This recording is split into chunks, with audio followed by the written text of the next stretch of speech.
Hello friends, आज हम करेंगे आपके साथ मैक्रो इकोनॉमिक्स का एक और टॉपिक जो कि है फोर सेक्टर मॉडल।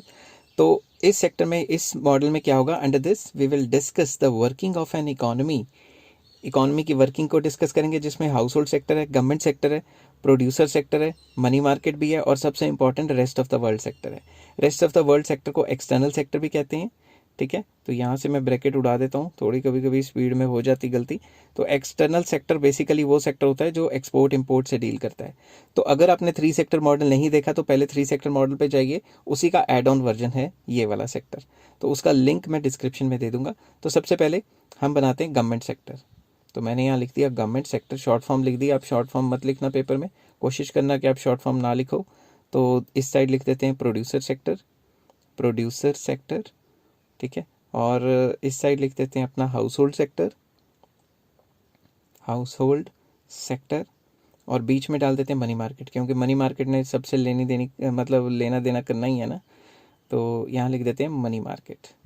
तो अब सबसे पहले इनको थोड़ा सजावट करते हैं, क्योंकि सजावट का ज़माना है। बिना सजावट के आपको पता है कि कोई पूछता नहीं है। तो presentation is very important. If you do not understand the presentation, आपके मार्क्स हमेशा 10-20% कम ही आएंगे ओवरऑल पेपर में, क्योंकि टीचर को चाहिए दिखावा। ठीक है, टीचर को चाहिए दिखावा, और आप दिखावा नहीं करोगे तो बस फिर कहानी ख़त्म। तो सबसे पहले प्रोड्यूसर इधर सेविंग्स डाल रहा है अपनी, और यहाँ से बोरोइंग्स निकाल रहा है। ठीक है, तो यहाँ से मैं उल्टा कर्व भी बना देता हूँ कि बोरोइंग्स। अगर आपको थ्री सेक्टर मॉडल किया हुआ है तो ये चीज़ें आपको समझ आएंगी।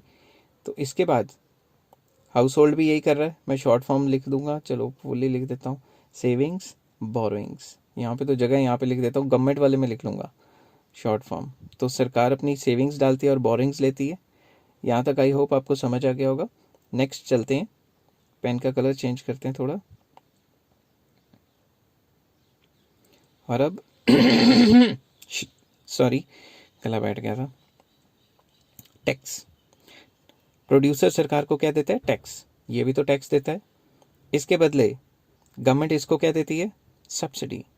Government provides subsidy to producer sector. ठीक है, उसके बाद इधर इसको क्या प्रोवाइड कराती है? इसको प्रोवाइड कराती है ट्रांसफ़र पेमेंट। ये मैंने आपको थ्री सेक्टर मॉडल में बताया था कि भाई ये ट्रांसफ़र पेमेंट प्रोवाइड कराती है। ट्रांसफ़र पेमेंट वही सब्सिडी टाइप होती है, वो स्कॉलरशिप ये वो ट्रांसफ़र पेमेंट प्रोवाइड कराती है। अगर आपने थ्री सेक्टर मॉडल नहीं देता, एजुकेशन पे सब्सिडी देती है वगैरह वगैरह, तो हाउस होल्ड सेक्टर को भी तो रियायत देती है। अब उसके बाद प्रोड्यूसर सेक्टर इसको गुड्स एंड सर्विसेज देता है। जीएस लिख दिया क्योंकि छोटी जगह थी वहाँ पे। सरकार इसके बदले जो भी कंज्यूम किया, कंजम्पशन एक्सपेंडिचर, वो प्रोवाइड कराती है। ठीक है, अब हम कलर चेंज करते हैं और देखते हैं इसमें अलग सा कलर लगा के। तो अब हम प्रोड्यूसर सेक्टर और हाउस होल्ड सेक्टर के बीच में जो अदला बदली है वो देखते हैं। तो ये इनको गुड्स एंड सर्विसेज प्रोवाइड कराते हैं, गुड्स एंड सर्विसेज। ठीक है, इसके बदले इनको क्या मिलता है? कंजम्पशन एक्सपेंडिचर, जो भी खर्चा कर रहे हैं हाउस होल्ड सेक्टर उस खाने पीने पे, वो सारा का सारा इन्हीं को जाता है। तो मैं प्रॉपर लिख लेता हूँ कंजम्पशन एक्सपेंडिचर। यहाँ शॉर्ट फॉर्म नहीं लिखते क्योंकि ऊपर तो जगह नहीं थी, मजबूरी थी। यहाँ पे तो कोई मजबूरी नहीं है, तो यहाँ लिख लेते हैं कंजम्पशन एक्सपेंडिचर। ठीक है, उसके बाद हाउस होल्ड सेक्टर उधर जाता है, प्रोड्यूसर सेक्टर के पास जाता है काम करने। तो लिख लेते हैं यहाँ पे, एरो मार लेते हैं दूसरी साइड। ठीक है, और कह देते हैं कि ये इनको अपनी फैक्टर सर्विसेज प्रोवाइड कराते हैं। तो house hold sector factor services provide कराता है किसको? प्रोड्यूसर सेक्टर को। और उसके बदले इनको क्या मिलता है? Factor incomes. तो लिख लेते हैं साइड पे factor incomes.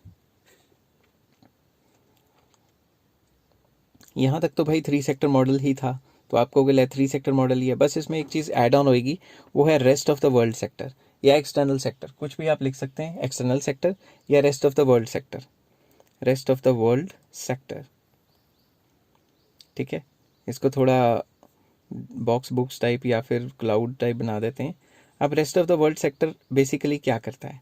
Rest of the world sector के प्रोड्यूसर सेक्टर और हाउस होल्ड सेक्टर के साथ रिलेशन है। सबसे पहले rest of the world sector house hold sector को क्या देता है? ये देता है नेट ट्रांसफ़र पेमेंट्स।